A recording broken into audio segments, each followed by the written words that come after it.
There are not even any Republicans left in this hearing. They all left because they don't even want to defend this. But meanwhile, the speaker is rushing to the floor to pass a budget reconciliation to screw America by passing the biggest tax cut in history on the backs of the American people. Welcome back, folks. I've got another thrilling, trending highlight for you today. Make sure to like, subscribe for the latest political scoop, and leave your comments. Let's dive right in.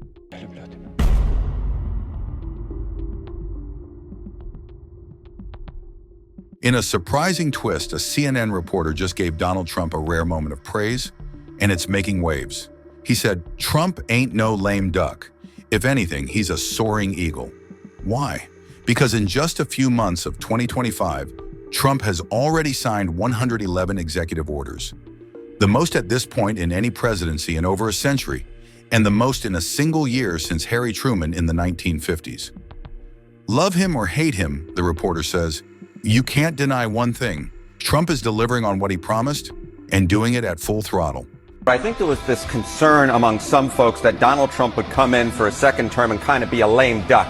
He ain't no lame duck. If anything, he's a soaring eagle. What am I talking about here? Let's talk about Trump executive orders in 2025. He's already signed 111 so far. That is the most at this point in a presidency in at least 100 years. In fact, it's the most in any single year, and we're only in April, since Harry S. Truman in the early 1950s. The bottom line is, whether you like Trump or you don't like him, you can't say that he's come in and not try to deliver on what he at least believes was his promises on the campaign trail, and he's doing so in historic fashion.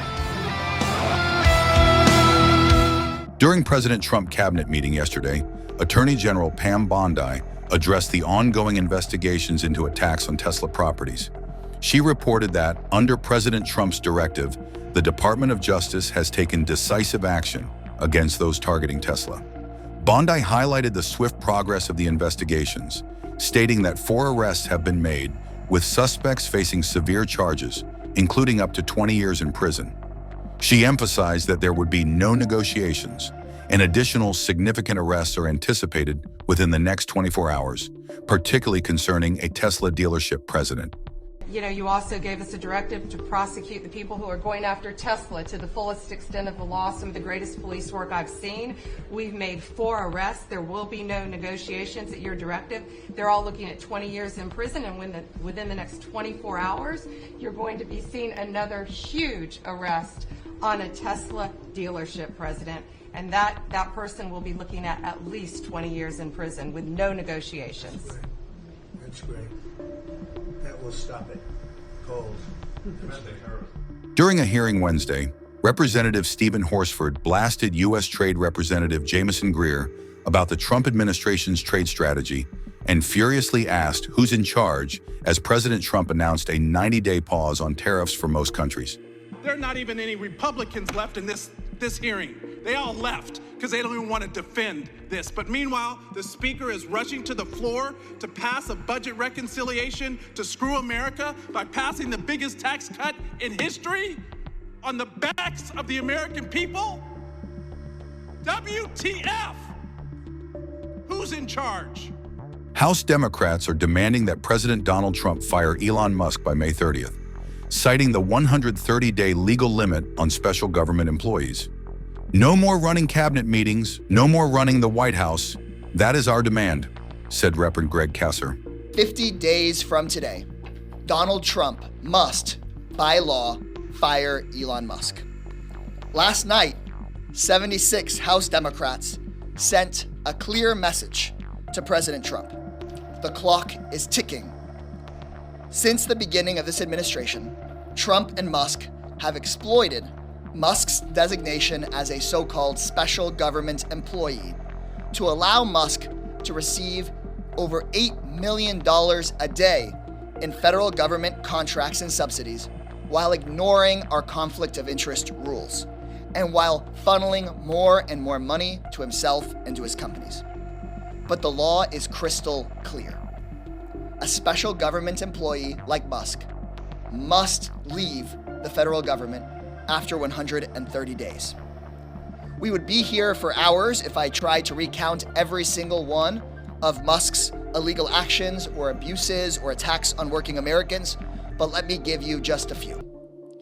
In his 80 days in power, Elon Musk has fired more veterans from the federal government than anyone else in history. Elon Musk has fired independent watchdogs that were investigating his own companies for corruption and for breaking the law. Elon Musk called Social Security a Ponzi scheme, tried to shut down the phone lines that seniors use to get their checks. They degraded the system so much that we were being warned that it was on the verge of crashing and collapse. No more running cabinet meetings, no more running the White House.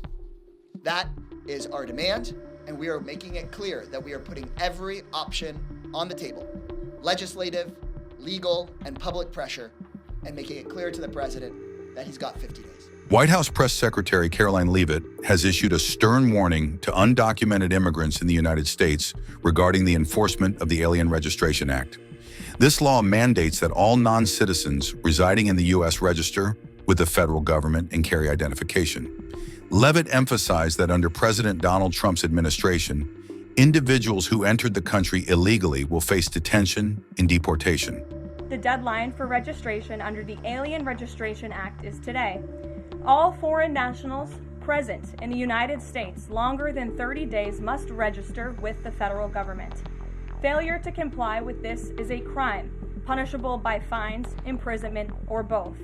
As President Trump and Secretary Noem have both said, if you register and you leave now, you choose to self-deport. You may have the opportunity to return later legally. But if not, you will be arrested, fined, deported, never to return to our country again. Attorney General Pam Bondi and FBI Director Kash Patel just announced a major drug bust in Fort Lauderdale. A huge win in the fight against narcotics right here in Florida. Behind you is $500 million of pure cocaine, uncut cocaine. So when they cut this poison with baking soda and whatever else they cut it with, it will multiply even more times than you can imagine.